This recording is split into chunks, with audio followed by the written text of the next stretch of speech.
First thing we're going to do is we're going to install some scripts, okay? And it's pretty straightforward. I just need you to make a blank Maya scene. You're totally fine. I need you to bring up, go to your one window that is your documents folder on that computer, okay? And the other window is in classes, Viz2, FIL 3711111 Viz2, scripts.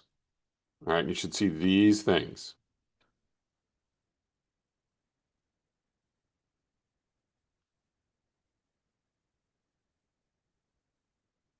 Everybody got that?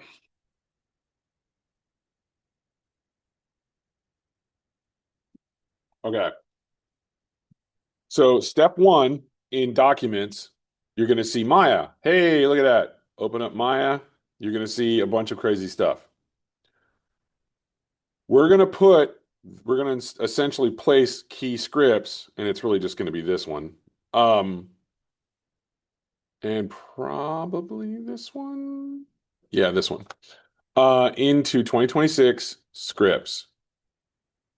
Okay. And you should already see them out, these other ones that are already in there. Okay. So you're going to grab this script from here. And since you're dragging it local, you can drag and drop. It'll just automatically copy it. Okay. Then you're going to grab the sidekick folder and you're going to drag and drop it in there.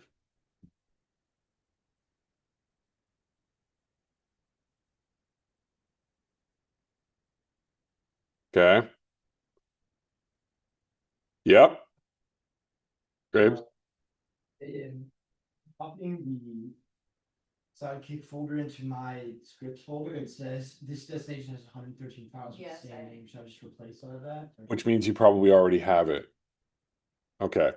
So then if you already have it, then say don't replace.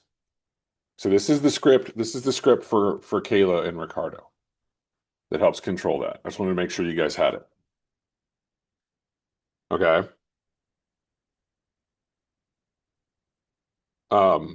If you don't have it, then this will work. And then we have to set this up right here. So we'll see. Does anybody not have it? All right, great.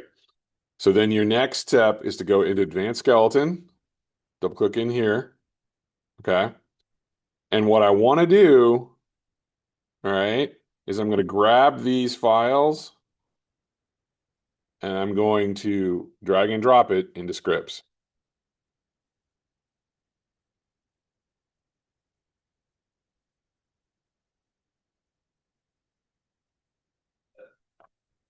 Cool. Now, he has this in how to install it, but literally all you have to do is grab this and drag it into Maya, but don't do that yet. Inside Maya, you want to make sure it's on the shelf where you want this stuff, these buttons to be installed. Okay. I tend to put this on the rigging shelf. So I click the rigging shelf. I go back to my wherever the hell I put my documents. Jesus Christ. There it is. I grab this script and I drag and drop it in the window. And it should give you these four icons.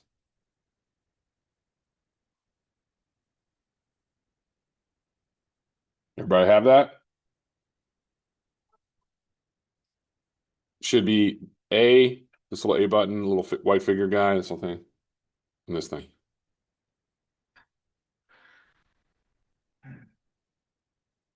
In whatever shelf you had active.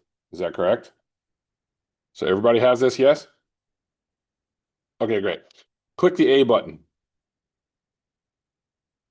It didn't show for you?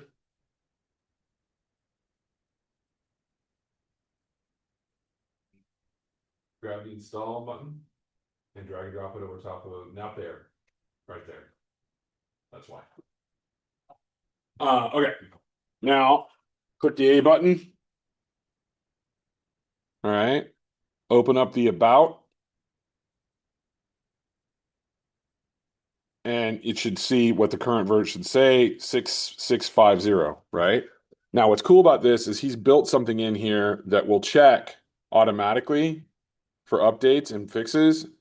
And if it finds an update, you can actually update it without having to do anything to script, and you just hit update and it'll do it. Okay, for just for future reference, which is really, really nice. Okay. Um, this whole thing is the auto rigger. For now, we don't have to worry about it. Um, I'm gonna close it, but I just want to make sure we get installed. Now what you're gonna do is you're gonna go File, Save Preferences. All right. So then the last step, all right, is you're gonna close Maya. You're like, oh my God, really? And then in your Maya 2026 folder, see this right here? Close, minimize, close. What you're going to do is you're going to grab your prefs folder, select it, you're going to copy it, and then you're going to paste it. And you should have something that's like this. Okay. The reason we're doing this is right now, this is your base, this is what you consider your baseline prefs, and it all works fine. Sometimes Maya wigs out and the prefs get corrupted. Okay. And the only way to fix it is to delete the prefs folder. So if you have a copy of that, what you can do is delete the old prefs folder, copy the copy, rename it as prefs, and then relaunch Maya. You're totally fine. And you won't have to reinstall anything, which is great. Okay. If for some reason, yeah, you can, you can. It just depends on how comfortable you are with your setup. Yeah. You know, so what? Yeah, then you just delete the pref copy, copy and paste it again. Yeah. Which is totally fine. The trick is it's like you're playing like a you're playing it's like a game, a little bit of a game of Russian roulette because it's like, are they still good? Are they still good? It doesn't happen often, but it happens. It happens. I guarantee you, all of you will experience it at least twice while you're here. Something weird will go on, like if things won't work, scripts won't work right, or the Maya's feeling stupid, or it's not moving, it's moving slow or feeling strange. So there you go. And then you just literally have to delete the press folder. Okay. If you don't have a copy and you delete the press folder and you relaunch Maya, it will make prefs from scratch, the default prefs. Okay. So that's, then you just have to go through the process of reinstalling all your scripts, and which can be daunting, right? Um, so that's just something to keep in mind. Cool. Okay. Questions about that? No? All right. Okay. So then relaunch Maya,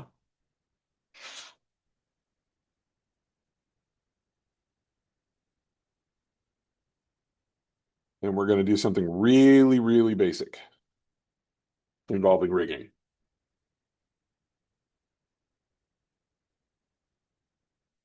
So if it, did I launch it? Thought I launched it.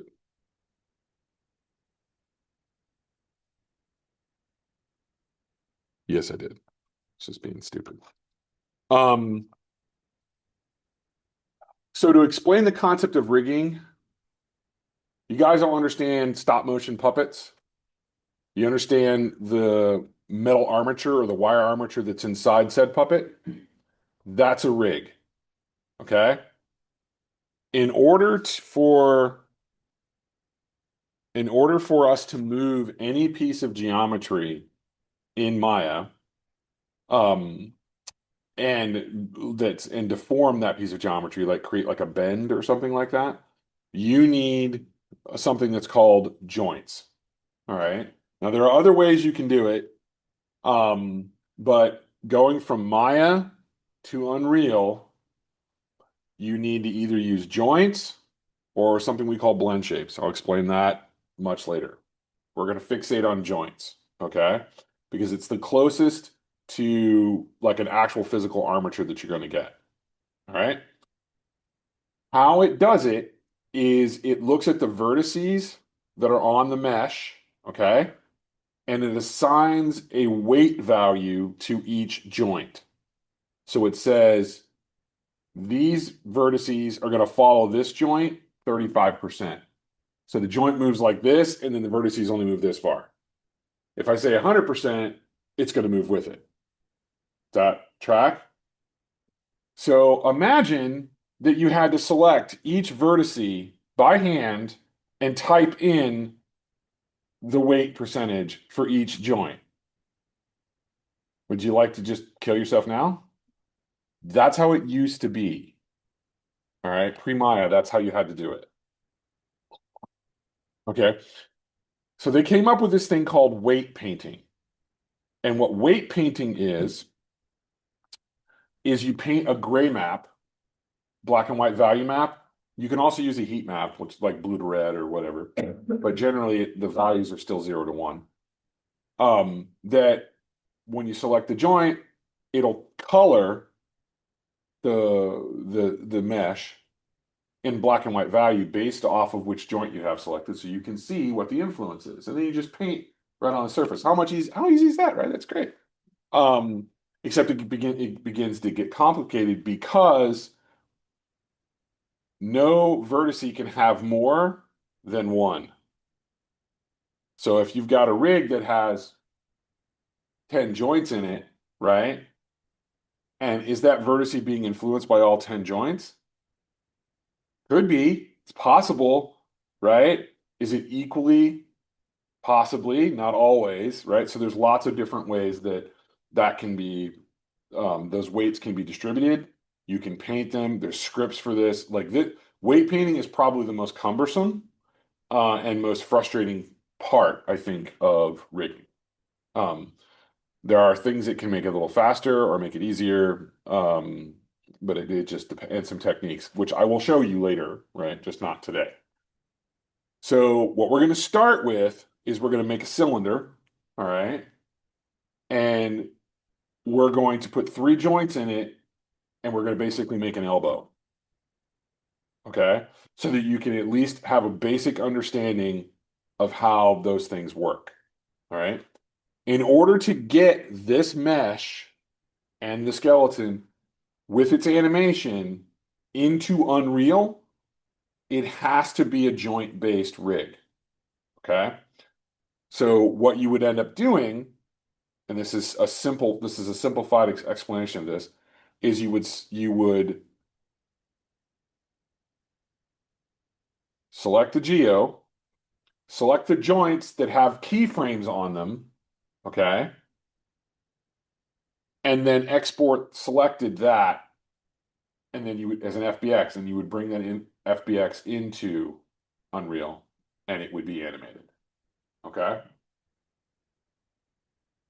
I'm going to go one step further. Yep. You're saying like it brings in the animation as well? Yeah, it will. You can do it separately also. Yeah. There's a couple different ways you can skin it, all right? No one wants to select joints and animate the joints. So they invented this thing that we call a control rig, all right? And in Maya, that control rig is usually a series of curves that are designed, like you guys have all experienced this, right? Those curves are parent constrained or constrained to a joint. Make sense? Okay. But you're keyframing the curves. So how do I get the animation onto the joint? You do something that's called baking. All right.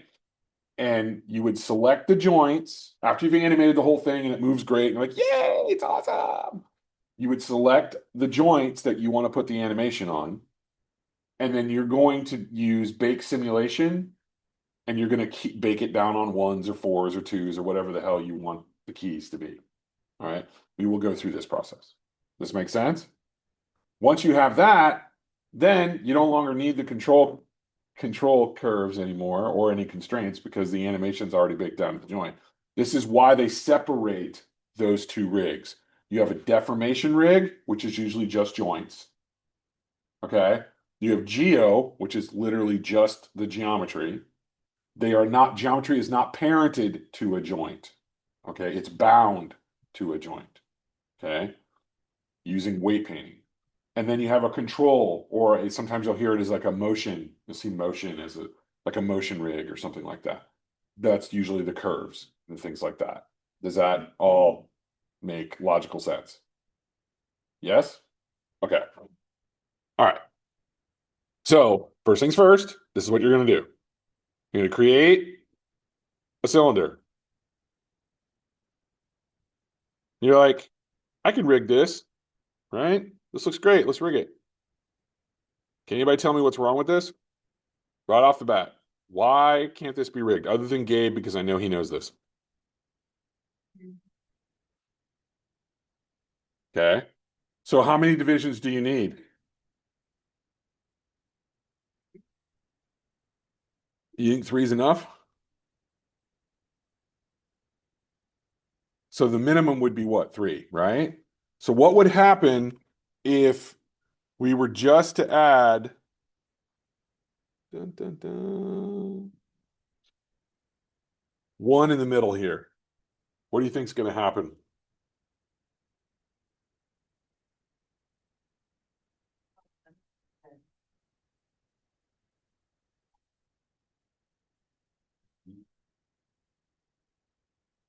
Right? Okay. So, well, all right. I don't want that many. So then what if I just did like that many? And I come over here and I grab these and oh hell, I undid it. I'm a dummy. Sorry.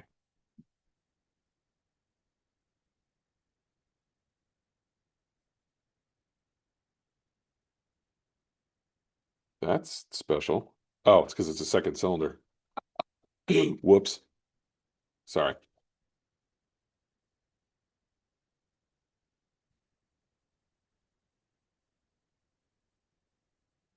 So this is smooth, right?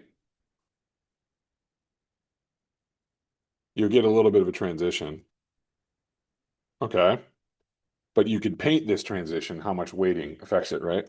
But is this too many? Is that too dense of a mesh? What if I did this? How do you know if a mesh is too dense or not dense enough for rigging? What do you guys think? Okay. So if you're going to rig something, you need to know how it deforms, right? If I'm trying to create an elbow, where is the deformation happening? What if I did this?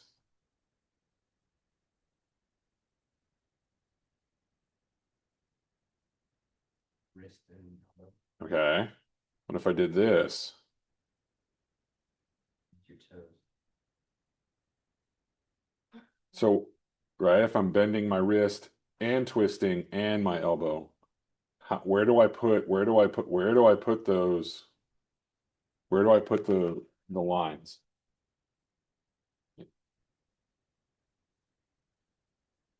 What do you think? Around where it would be a bend. Okay. So if I'm unilaterally just typing in this number, I'm never going to be able to place, you know, exactly where I want them to bend, right? Okay. So this is where the insert isoparm thing comes in. So I've split this up relatively evenly. Okay. I know I'm going to need a loop here, a minimum of three. Okay.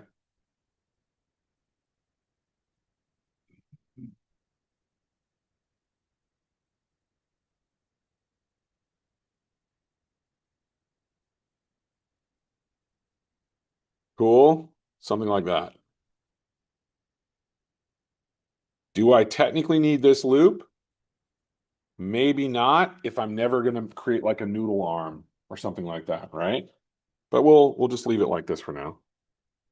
All right. So when you're rigging something with the model, I want you to notice when I collect this model, look at all this history and look at this scaling. See that? You can't do that. All right. Once your model is done,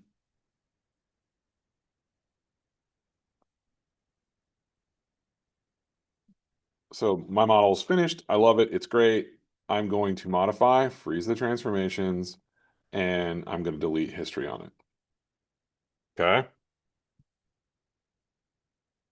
Now, this is where orthographic views come real handy. This is your create joint tool right here, which you can also do in the rigging tab somewhere in here. Skeleton, create joint. Okay. So if I click this tool and it's got, give me this little thing right here. If I just start clicking, it's going to automatically connect all the joints into a chain because that's just how the tool works. See that? Okay. If I click once, all right, I hit enter or Q and get out of it. Now I only have one joint.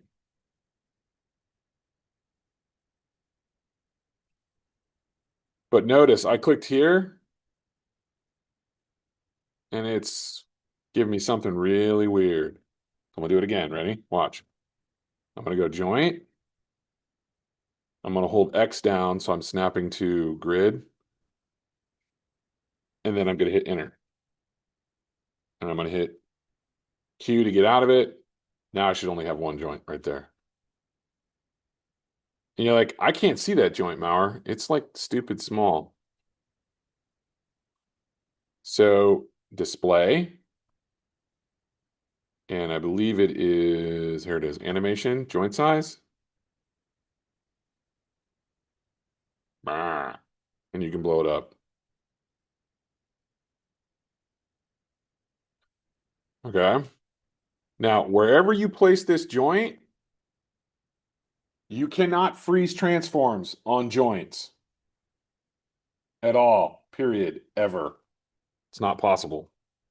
So if I've got this one joint, I could have used the chain, but what's neat about this is I can name this. Okay. To name this joint. If I duplicate it, it's going to name it the same thing plus one, and I move it up, let's say in the middle. Well, how do I know where to place this joint? Well, what I should be doing is looking at the wireframe and placing it somewhere in here. So what I do is I hold V down, which is going to snap to vert. But if you only use the top one, it won't snap it to the surface there. So it'll snap in this side view, it'll snap to the vert. See how it's keeping it in the center? I can't really see my joints through this. Well, this little button right here will display, this is the joint overlay, X-ray joints. This is really useful. But you'll notice they're not, these two joints aren't connected. So in order to create a bone, a joint has to be parented underneath another joint. So I'm going to duplicate it one more time. And then I'm going to move it up. And now I've got three joints. If I grab this one, hold middle mouse button down and put it over top of that one, you'll see a bone. I grab this one, put it over top of that. Now they're all three parented. Make sense?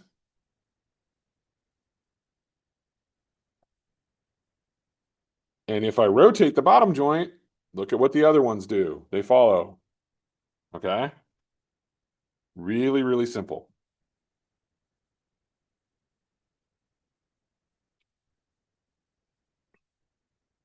It makes sense? All right.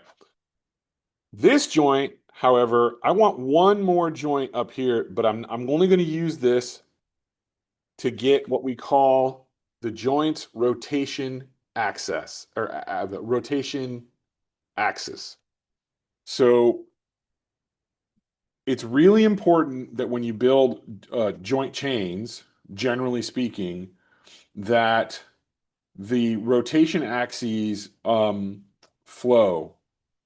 And you usually, not always, but usually want the rotation axis, you want X to flow down the joint. I will illustrate this in a second. Okay. So I'm going to make one more joint. I'm going to parent it under arm two. I'm going to grab it and I'm just going to pull it up here.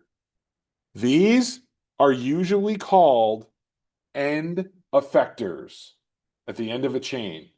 And very rarely are they ever actually bound to the geometry. All right. So we're gonna start with this chain. Everybody have a chain that looks like this? Not yet? Okay, where are your problems? You able to create a joint? You able to duplicate that joint? Are you able to parent those joints to get this? Okay. So I've unparented all of them. You have them lined up like this though, right? Okay.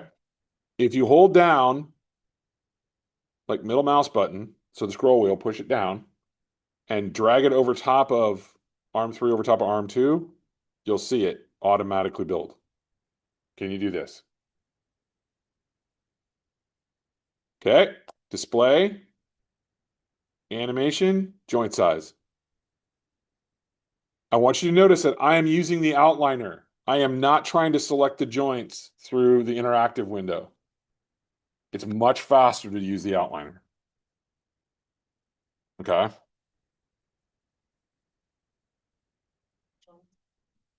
Huh? All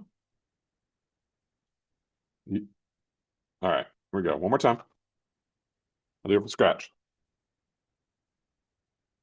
I'm now in the joint button. I'm going to hold X down, and that's going to allow it to snap to the grid. If you've got this lined up this way, I'm going to put it right at the base because that's going to be what we like to call the root joint. I'm going to hit enter, and then that'll commit. I'm going to change the name of my joint to arm. Okay. Then I'm going to select that joint, and I'm going to control D, which is duplicate. And I'm gonna move it up and try to line it up here. Well, if I want it to line up exactly with this edge loop here, okay, because I'm in the front view, if I hold V down and just grab the Y arrow, the yellow arrow here, it will snap without actually snapping to the vert. Does that make sense? So you notice it doesn't. If you don't, if you hold V down and you grab the middle, see how it snaps to the vert? But if you hold V down and you just grab the arrow, this is like a really fast way to kind of align joints. All right. So now I'm going to dupe it again, Control D. Going to repeat the process, move it up, and I'm going to do it one more time, Control D, and I'm just going to move it up generally up here somewhere. So you should have four joints, arm one, arm two, arm three. Is that correct? All right, awesome. So now I'm going to parent these together, right? Now you could just grab arm three and arm two and hit P, and it'll do it. Grab arm two, arm one, hit P. Grab arm one, arm, hit P. I just like middle mouse button. And if you hold shift down and hit the plus button, it'll open up the whole chain. Okay? Everybody got that? Okay, awesome.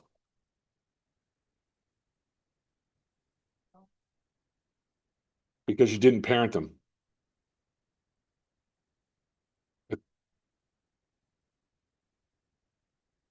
Oh, no, you're just. You need to up your size of your. Oh, can't see them because you don't have that on. You need the X-ray joint to be able to see it through the mesh. See, if I turn off this little button here, X-ray joints, you can't see them. They're there. See, they're there. This is just a nice overlay. It's a graphical overlay. Okay? All right. So next step. I want all of these joints so that when I rotate this joint here, I want the arm to bend, right? Well, to do that, I have to do something that's called binding or skinning. Okay? I'm going to bind the geo to the joints through the process of skinning. To get into skinning, you got to change the tab from modeling up here to rigging.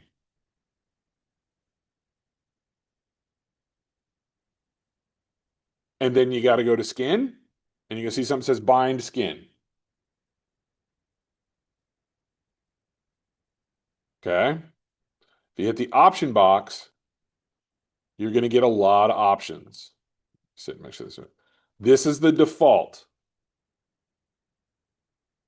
If we just use the default, which I generally don't recommend, but if you just use the default, you select the top one, select the geo, and you hit apply. You're like, nothing happened, Bob. Well, actually, something did happen.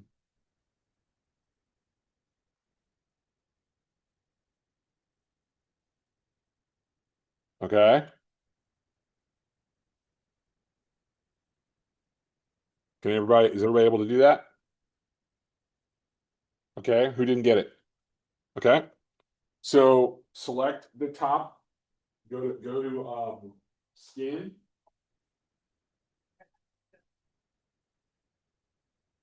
Go there. Just hit that button. One more time. What?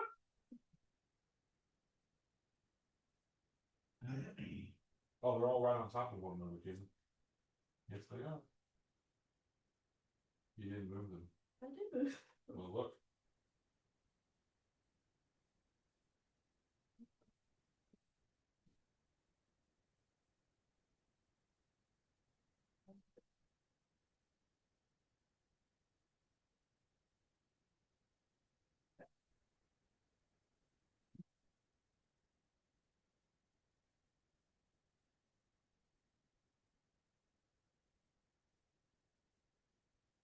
Okay.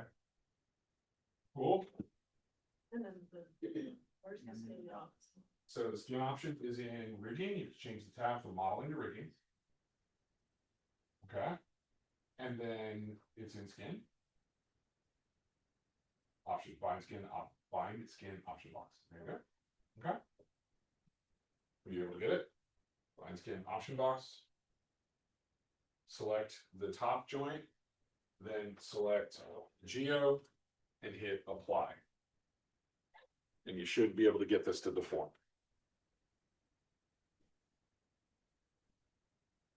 Everybody got it? Everybody not got it? Okay. Like. Just select because the default is joint hierarchy. So select the top joint. And then I can select the geo. And then hit apply. Wait, like shifts? Yeah, it has to be together. Now you should go to grab the middle joint and rotate it. Yep. Okay. All right, random. Okay. All right, we'll get there. When we get there. You got it? No, you got it. Logan? Got it. Okay. All right. So this is absolutely the most basic setup that you can do. There are a ton of different settings that do different things. We're not going to get into that. All right. But just to explain to you about like painting, how painting weights works, right? Notice like, see, it's pulling maybe more than I want it to, right? Maybe these could be spaced out more. Notice like, God, I really wish this was here, right? Or this was here. So this is why like when you're modeling something that's going to be deformed, it's possible that you could go back and forth from rigging to modeling, especially when you're starting out. Okay. So having something like a test rig, which is what I'm trying to get you to eventually, a test rig so that you can try it, just try it out. It's not going to be beautiful. The weights aren't going to be perfect, that kind of stuff, but you can get a general sense of what's going on with the topology. This is helpful. All right. So let's say I want to adjust how the weights are on this thing. If I right click and hold on the geo, you'll see something that's called the paint skin weights tool. And it looks like this. And you're going to notice, see how each joint, it goes from white to gray, how much it's influencing that joint.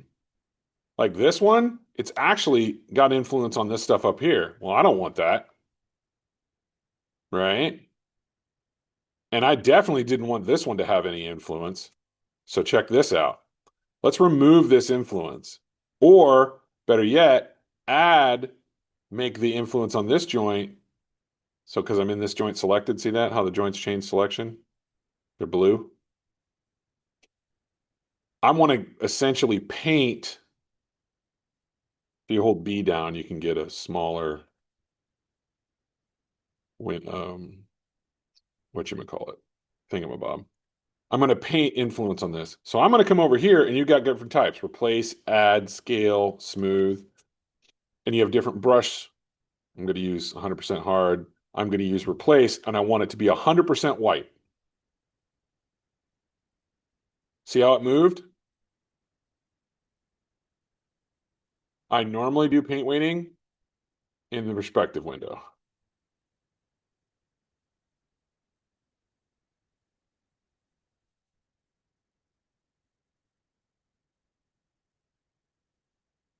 So now this has no weights on it whatsoever. I am then going to lock it. When I lock it, it prevents because Maya will, to try to automatically balance the weight, it will throw weights to other joints that aren't locked. Okay. To try to balance out the stuff. So it, huh? Does it look like this?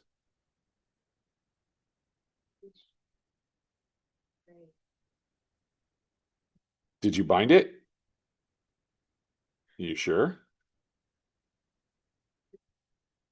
Okay. So if you right click on this and you go paint skin weight tool, it looks like this. Change joints. Is this shown? Right click. Hang on. Right click, paint skin weights.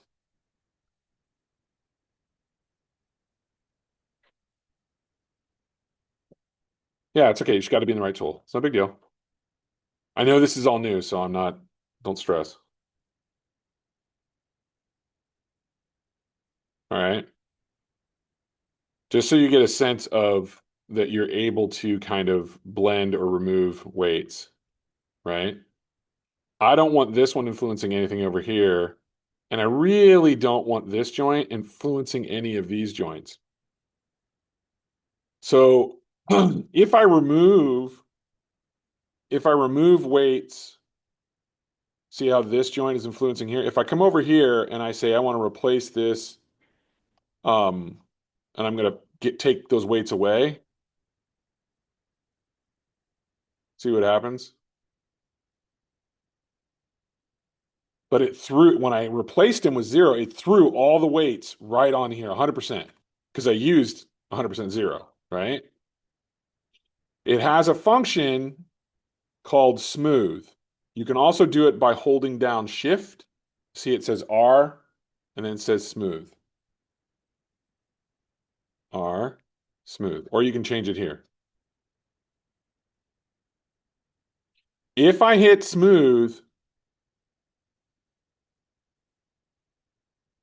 what you're going to notice is it's trying to blend the weights.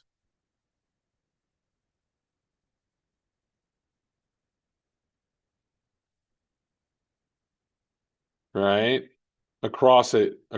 Now, you'll see how it creates. Now, these weights have like a 50%. They're both on there. But it also threw some weight to the bottom one, which I didn't want it to do.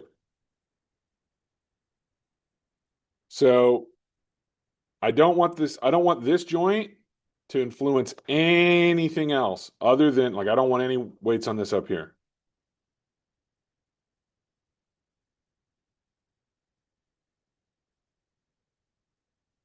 All right. So there's no, and I did 0 on that. So there's no weights on that.